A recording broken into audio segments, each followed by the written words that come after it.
I was diagnosed in January 2020 with acute lymphoblastic leukemia with the Philadelphia positive chromosome. So I was in hospital for the majority of last year. All the nurses are great and all the doctors are just amazing all the time. You spend so much time with them that they become friends and family, really. And it's a second home. So for it to be really nice and tidy and relaxed, and it's just better for everyone then, because it's where you live half the time.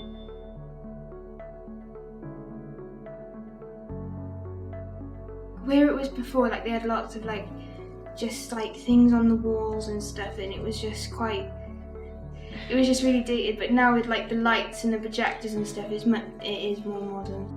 I really liked the lights, and I thought just the rooms themselves were just really good.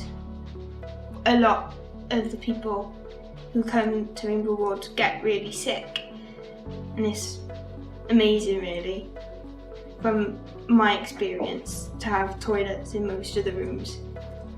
I think they'll be really impressed with the difference between the old ward and what it looks like now, and if they haven't seen what the old ward looked like, because it's quite similar to the ward we're staying on now, I think they'll be blown away by it. Yeah, it's just a lot more welcoming again. We're almost COVID took away a lot of that.